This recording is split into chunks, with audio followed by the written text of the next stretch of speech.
Good morning. I'm Sally Kaufman, and I was with you at your celebration last year. I'm very happy to be here again this year. But it's strange not to be in the same room with you. So for that reason, I have invited two friends to join me here this morning to give me some feedback and hopefully even laugh. Rhonda is one of my oldest friends, and you know I'm a writer. One of the first stories I ever wrote was about the fact that Rhonda and I were dating the same guy at the same time, and we met that way. The guy is long gone, a long time ago, but Rhonda and I have remained friends. And Pam Becker is a comedy reader with Civic Theater, and you met her last year. She was at the celebration last year. All right, I've got 5 things for you here this morning. First, I'm going to tell you a joke about a census taker, which is very appropriate since this is the year of the census. Then I'm going to explain to you why I want to come back in my next life as a cat, preferably one of my own cats, if there's going to be a way to do that. Then Pam is going to tell a joke about a high school athlete who might not graduate. And then I'm going to demonstrate how to assemble a tripod without using the directions. And that's going to be for everybody who's ever tried to assemble anything with or without using the directions. And finally, I'm going to tell a joke about an 80-year-old man who went to the state fair. All right, let's start with the joke about the census. A census taker went up to a farmhouse and knocked on the door. When the woman answered, he asked her how many children she had and what their ages were. And she said, well, let's see now. There's the twins, Sally and Billy. They're 32. The twins, Seth and Beth, they're 26. And the twins, Penny and Jenny, they're 24.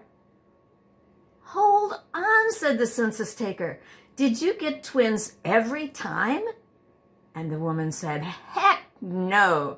There were hundreds of times we didn't get nothing. I write a lot about my cats, so I'd like you to meet them. This is Simba. He's my 8-year-old Blue Point Tonkinese cat. Tonkinese are bred to look like Siamese, but to be more affectionate. And, Simba's favorite pastime is eating. When I walk in the kitchen, he'll be sitting next to his empty food dish, and he'll look up at me and down at the dish, up and down at the dish. And then if I feed him something he doesn't like, he'll turn his nose up and stomp out of the room, displaying his displeasure at the food that I've just served. This is Sammy. He's my 8-month-old lynx Siamese cat, and Sammy's favorite pastime, we'll get rid of the cat. Sammy's favorite pastime is playing soccer. He's the goalie. I have the ball, and if I can get the ball underneath the fringe, then I score the point.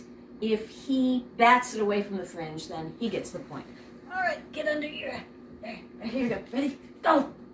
Yay! All right. That's obviously my point. Okay, let's do another one. Ready? All right, that's my point too. There you go. There you go. That's his point. I've always said that I want to come back in my next life as a cat, preferably one of my own cats, and here are 4 reasons why. First of all, cats really know how to have fun. Unbeknownst to me the other day, Sammy got a hold of a roll of toilet paper, and I'll show you what happened. This is a demonstration. Don't try this at home, because toilet paper is very precious. Okay, roll of toilet paper. All right. He shredded the toilet paper all over the bathroom. And my point is, okay, that's good. Very good. Good kid. Yeah. Good kid. Okay. Good kid. Very good. Yes, mine. Okay. The point is, I don't think I've ever had as much fun as he had destroying that roll of toilet paper. I started hiding the toilet paper then under the cabinet, in the cabinet under the sink in the bathroom, and he learned how to open the door. So I now have a lock on the door. And incidentally, if you ever come to my house and need to use the bathroom, just ask me for the key. The second reason I want to be a cat is cats are smart. Sammy bats his little toy mice under the refrigerator in the kitchen. And I got tired of getting down on my hands and knees with the yardstick to get the toys out. So I rolled up a towel and stuck it under the refrigerator. What he did, I looked over the other day, he pulled the corner of the towel out, stuffed one of his toy mice under the refrigerator, and replaced the towel in its original position. Also, cats have great self-concepts. I heard a crash the other day, and I went into the room and I said, "Who did that? Who knocked my lamp down?" And Sammy said, "I did. It was me. Aren't I wonderful? I thought the lamp would look better on the floor." The fourth reason I want to be a cat is that they have a positive attitude about life. And I think that's because there are certain words they don't have in their vocabularies. Words like no, don't, and that's mine. When I say no to my cats, I think they think I'm saying go, go, go, go. When I say don't do that, they don't hear the word don't, so they think I'm saying do that. And lastly, the word that's mine, I'll say that's mine, and they agree. They think I'm saying that's mine. No, that's mine, and they think that's mine. So those are the reasons that I'm going to come back as a cat in my next life. They're very smart, they have great self-concepts, and they really know how to have a good time. Hi, I'm Pam, and I was with Sally the last time we were together, and we had a good time, and I do commend you for the work you're doing. Now, you can see I'm a Packer fan, and I do like football, but let's think to high school football now for a little story that I'd like to tell you about the quarterback.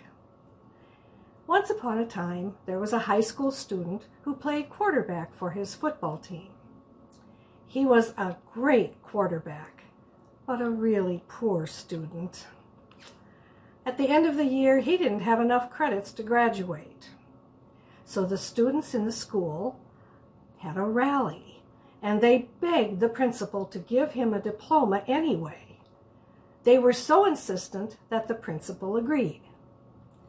If the quarterback could answer one question correctly, he'd get his diploma. The test was held in the auditorium, and all the students were there. It was standing room only. The principal was on the stage and told the quarterback to come up. He said, "If you can answer one question, I'll give you your diploma." The quarterback said he was ready, and the principal asked him the question. "How much is 3 times 7? The quarterback looked up at the ceiling, down at his shoes, with sweat pouring down his face. The other students began chanting, "Graduate him anyway! Graduate him anyway!" Then the quarterback held up his hand, and the auditorium became silent. He said, 3 times 7 is 21. A hush fell over the auditorium, and all the students began another chant. "Give him another chance! Give him another chance!" Well, you all know I've been making these videos, so I thought you might like to learn how I've been making the videos. I started by taking 2 shoe boxes, setting them on the table, and propping my cell phone up against a drinking glass on top of the shoe boxes. The cell phone kept tipping over, so I went out and bought a rubber case to house the cell phone, and that worked a lot better. Then I got tired of leaning in to turn the video on and leaning in to turn the video off. I didn't think that was really cool. So I went out and bought a little remote control like this, so now I can just sit back and it's really neat, really nifty. Okay, that was the cell phone. That was the remote control. But then I decided I needed a tripod so I could film anywhere in the house or even outdoors. So I went online and bought the best-selling tripod that they had listed. And it arrived in the mail, and I thought what I would do is reenact for you how I assembled the tripod. All right. I did what everybody does when they get something that needs to be assembled. I tried to do it without reading the directions. So here we go. This obviously is the part on top that houses the cell phone. And so you open up the two sides. And if you have the strength of Hercules, you could probably get it open. So that was problem number one. But then I needed to get the legs down, the three legs down. So I fiddled around a little bit. Opened that up a little. Oh, there are the three legs. Okay. And this is a pole, so I obviously started turning the pole. Did nothing. And then here's a little piece here that goes around. That goes around as well. That did nothing either, and I could not get the legs to stand up. So it was time to read the directions. Directions for using the selfie, the tripod. All right. The use of 3-foot instructions. What? You can either say the use of 3-foot tripod, or you could say instructions for the instructions for the 3-foot. You cannot say the use of 3-foot instructions. All right, so I go to the bottom. 3 opening and receiving operation instructions of the foot frame. Okay. Number 1, according to the shear direction or open head under the remote controller, can receive the buckle or open tripod. What?